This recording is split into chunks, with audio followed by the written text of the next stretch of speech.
Okey, kita dah tengok animasi tadi ya, perbezaan antara sel elektrolisis dengan sel kimia.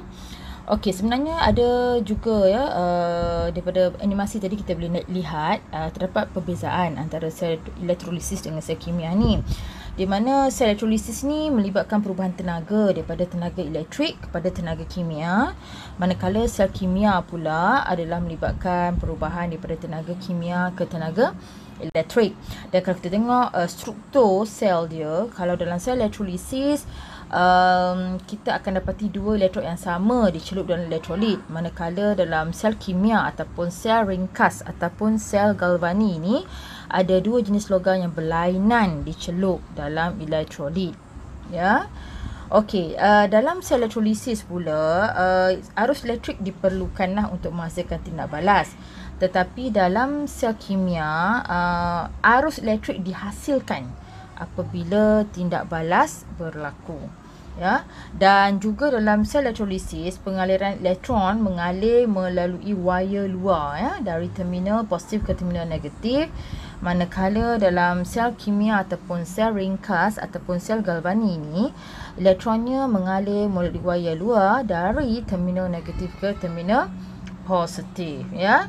Dan juga dalam sel elektrolisis ni bateri ataupun sumber elektrik sangat diperlukan ya. Tetapi dalam sel kimia ataupun sel ringkas ni bateri ataupun sumber elektrik tidak diperlukan ya.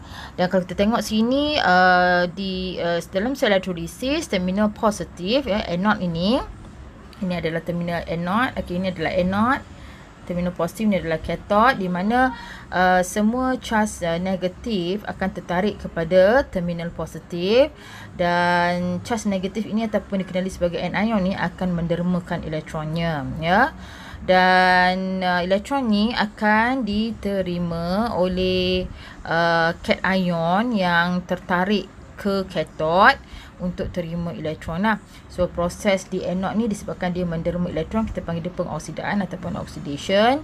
Dan di kathod disebabkan dia menerima elektron, kita panggil dia proses penurunan lah ya, kerana menerima elektron. Okey. Jadi dalam sel kimia pula, okey, dalam sel kimia, okey, sebenarnya student akan agak keliru ya, kerana bila pada peringkat pertama kita ajar sel elektrolisis, memang kita kenalkan anode tu sebagai terminal positif, kathod tu sebagai terminal negatif. Tapi bila ke sel kimia dia terbalik. Dan cikgu cadangkan jangan ingat anode kathod tu, just kita ingat yang sel elektrolisis elektron bergerak ya. Elektron bergerak dari terminal positif ke terminal negatif, manakala sel kimia pula elektronnya mengalir daripada terminal negatif ke terminal positif. Kita sebut nama terminal tu saja, tak perlu kita confusekan dengan anode dan kathod tu. Dan kalau kita tengok di terminal negatif ni akan ada logam, contohnya magnesium. Katakan logam sini magnesium, sini adalah kuprum. Jadi magnesium ni lebih elektropositif daripada kuprum. Di terminal positif ni kuprum kurang elektropositif ya. Jadi atom magnesium akan menderma dua elektron untuk membentuk Mg2+. So dekat sini ya, atom magnesium ni dia akan menderma elektron ya, dia akan menderma elektron lah.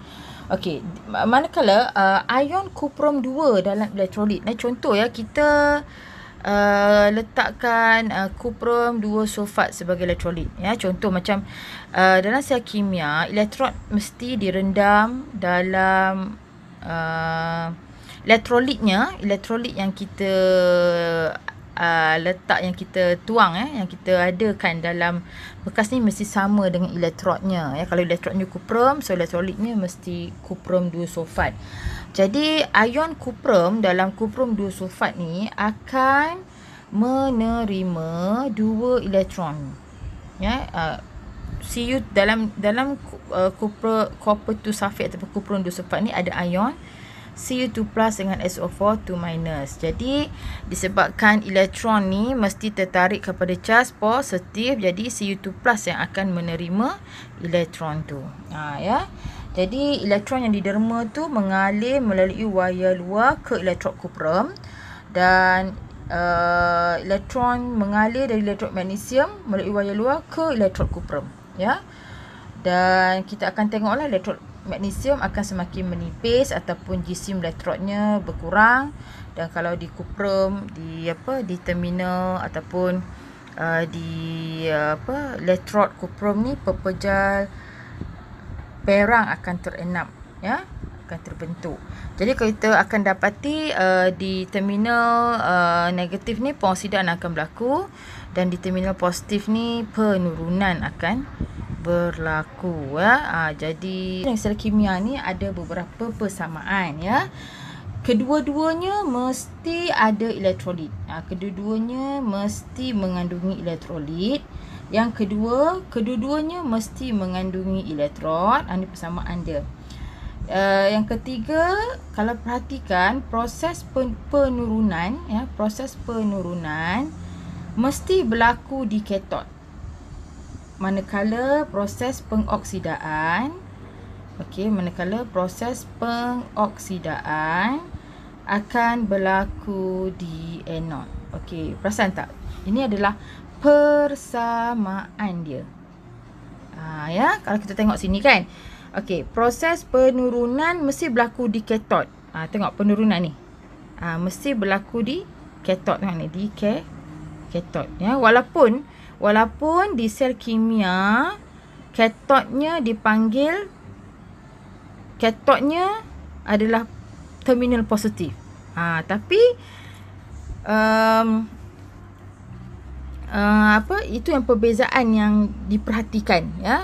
Jadi persamaan dia, proses penurunan berlaku di katod. Kalau kita perhatikan ni, proses penurunan berlaku di katod, ini pun berlaku di katod. Walaupun, ya, kita tahu katod di sel elektrolisis adalah terminal positif, tapi sel kimia adalah positif terminal. Tapi itu tidak menjadi masalah, ya. Jadi kita just ingat proses penurunan berlaku di katod, walaupun katod tu mempunyai dua pengertian yang berbeza. So harap jangan pening, ya. Proses pengoksidaan juga sentiasa berlaku di anod. Walaupun anod ni mempunyai perbezaan definisi dalam sel elektrolisis dan juga sel kimia. Ya, ingat, proses pengoksidaan di anod, proses penurunan di katod.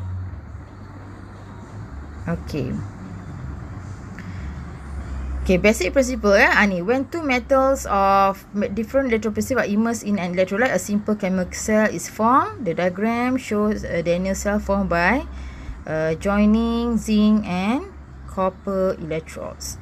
Ya, so tu dia punya animation dia, ya, movement of the electron. Negative ions flow from the salt bridge.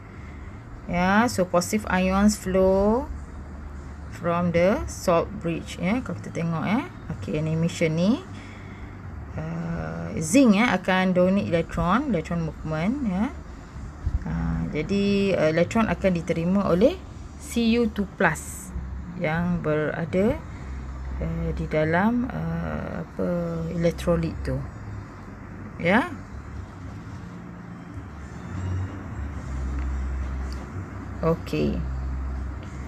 Next, inilah dia. Kalau kita tengok simple cell ni, zinc dia sebabkan dia lebih elektropositif, dia akan mendermakan elektronnya, ya, membentuk ion zinc, dan dua elektron ni akan diterima oleh copper 2 plus, iaitu ion positif yang berada di dalam copper 2 sulfate solution. Ya, boleh, ya. So next, zinc electrode is more electropositive than copper. Thus, zinc lebih electropositive daripada kuprum. Dengan itu zinc akan mengoksida, ya. Zinc akan mengalami proses pengoksidaan, Dan setiap atom zinc akan mendermakan dua elektronnya untuk membentuk ion zinc, ya, berlaku pengoksidaan. Dan zinc electrode juga bertindak sebagai negatif terminal, kan. Zinc electrode ni bertindak sebagai negatif terminal, ya, yang dikenali sebagai anode, ya, dia terbalik daripada sel. So anode ni sentiasa berlaku proses pengoksidaan. So elektron mengalir daripada zinc kepada kuprum, ya, melalui wire. Okey. Okey, di copper electrode pula, copper 2 ion di dalam larutan akan menerima copper 2 ion ni, yang kuprum 2, ion kuprum 2 ataupun copper 2 ion dalam larutan elektrolit tu akan menerima elektron dan akan diturunkan menjadi atom kuprum. Jadi apabila kuprum 2 ion ni diturunkan kepada atom kuprum, jadi kepekatan ion kuprum 2 ni akan berkurangan kerana semua ion kuprum 2 ni akan diturunkan kepada atom kuprum. Dengan itu intensiti, ataupun keamatan warna biru kuprum, larutan kuprum 2 sulfat tu akan berkurangan. So kesimpulannya, reduction, peroksidan dan penurunan akan berlaku di dalam sel kimia, ya. Okey, kalau electrolysis of molten electrolysis, ya, leboran, ya, natrium klorida menggunakan carbon electrode. Okey, kalau kita tengok, apabila molten, ada dua ion akan keluar, akan bebas, ya, iaitu ion natrium dengan ion klorida.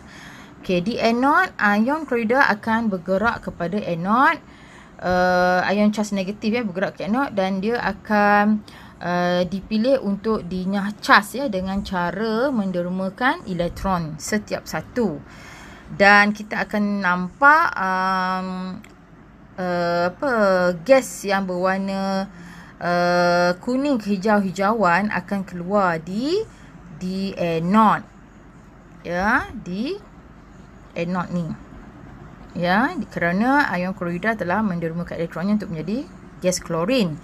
Okey, di kathod pula, ion natrium charge positif akan tertarik kepada terminal negatif dan ia akan dinyahcas. Ion natrium ni akan dinyahcas dengan cara menerima setiap satunya elektron, ya. Dan apabila ion natrium dinyahcas dengan cara menerima elektron, jadi kita akan nampak terbentuknya logam natrium ataupun logam sodium metal di kathod. So kathod akan menebal, dan sini akan ada bubble lah, ya. Okey, so next, kalau electrolysis untuk kuprum 2 sulfat pun sama. Anode kuprum, di anode, ya, anode kuprum akan mengion, ya, dan lama kelamaan bila kuprum anode elektrod kuprum di anode sentiasa mengion, akan menghasilkan ion kuprum 2. Jadi menyebabkan elektrod tu, jisim elektrod tu semakin berkurangan kerana semua dah bertukar menjadi ion, kan.